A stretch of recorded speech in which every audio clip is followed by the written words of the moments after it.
Hello, good morning. Oscar C. Chime is my name, and I'm here to let you know that there's greatness within you. Yes, you heard me right. You got greatness within you, and you have everything that you need, everything that you think you require for you to achieve those dreams, for you to achieve your greatness. I believe in you, and I'm telling you based on my belief in you, you have that greatness. You have everything you require in the world to make that greatness come to limelight. Sometimes in life, you have to have faith in somebody else's belief in you until your own belief in yourself begins to kick in. So, I want to tell you a story of the man called Dr. Howard Furman. You know what? In his days, the years, the epoch, the time that he passed through this planet, he was an outrightly great man. And I remember he has a book called Deep is the Hunger. The Voice of the Genuine is another book he authored. And he was a great friend to the great Dr. Martin Luther King Sr.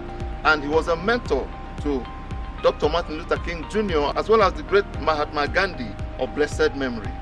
And I read this story a few days ago in his book called Deep is the Hunger. He was saying in his book that the most ideal situation for a man or woman to die is to have his family members and his loved ones standing around his deathbed. He said, but imagine you, I don't know where you're watching me from, being on your own deathbed, and surrounding your deathbed is not your family members who are there to pray for you, not your beloved, but all you see around your deathbed are the ghosts of all the ideas, the ghosts of all the dreams, the ghosts of all the skills, the ghosts of all the talents and all the possibilities and abilities that were given to you by life, that you, for your own reason, you did not pay attention to them. And all you can see around your deathbed are their ghosts surrounding your deathbed, joining their hands and looking into your eyes with their very large, angry eyes. And they are saying to you, we came to you, and only you could have given us life. But you said no. You preferred us to die when we wanted to live. And now you are about to die and you don't want to die. We are here and we are very angry with you. You must die with us forever.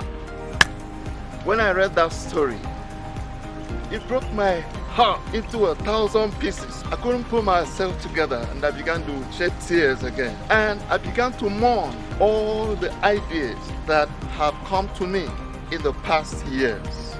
I would like to put this question to you. If you die right now, what dreams would die with you? What ideas would die with you? What opportunities would die with you? What skills, what talents would die with you? What opportunities, what possibility would die with you if you die right now? It's a big question. Now, this must be the reason that the great Dr. Miles Monroe of blessed memory made this statement that in the whole universe, the wealthiest place in the whole universe is the cemetery. Some people call it the graveyard, some call it grave, some call it boneyard, some call it cemetery. I don't know, whatever you call it. In that depth, Dr. Miles Monroe was saying that in the graveyard, you don't only find bones and nails from the casket and bones that were buried with flesh that had been eaten by maggots. That's not the only thing you find there. He's saying in the graveyard you find a lot of dreams that were never pursued, ideas that were never nurtured, businesses that were never instituted, schools that were never brought to limelight, gifts, a lot of talent. You find a lot of opportunities, a lot of possibilities. You find a lot of skills that were not actualized. Some of you listening to me right now, it's possible you're supposed to be an author of about 500 books in your lifetime before you die. You may be watching me right now, and it's possible that you have the technicality, you have the idea, you have you have a skill, a talent that can save the world from the mess that we are experiencing right now, from the issues of morality and behavioral imbalance, a lot of mess and disorderliness that the world is facing today. It's possible that you have an idea, you have an opinion, you have a talent that can save the world from this mess. But because for your own reasons, you have decided not to give attention to this thought. I want to ask you, if you die right now, how many of your possibilities would die with you? The man called Les Brown, my father in this motivation industry, he said to me, boy, every year there are about 3 to 4 thoughts that flow through your mind, that if you will take the chance, the discipline, the courage to capture, to trap and capture and give attention to these 3 to 4 thoughts every year that flow through your mind, he said, your life can never be the same again. He said to me that every day an average human being has 40 to 50 million thoughts that flow through his mind. Every year we have 365 days. Multiply that by 365 days of each year. Tell me how many millions or billions rather of ideas that fly through your mind. And according to Les Brown, you have 3 to 4 thoughts out of these multiples, that if you have the discipline, the courage to take on about 3 to 4 thoughts, your life wouldn't be the same again. Your community, your nation, the world at large cannot be the same again because you decided to take on these ideas. For me, when I gave attention to it, it broke me into tears, and I feel like crying right now. I began to reflect. Let's just say I did this mathematics that I like you to do. Right now, I am 34 years, all right? From the age of 10, every blessed year, I have 40 to 50 million thoughts that fly through my mind on daily basis. And then out of these millions, every year, I have 3 thoughts, all right? That if I had the discipline, if I made the decision to give them attention, to begin to nurture them, to begin to trap them, begin to nurture and develop them, begin to work on them to see that they are brought to limelight. Now, when I did this calculation, you see, 34 minus 10, I have 24. And I have 3 good thoughts every blessed year that I have not given attention to, that have come to me.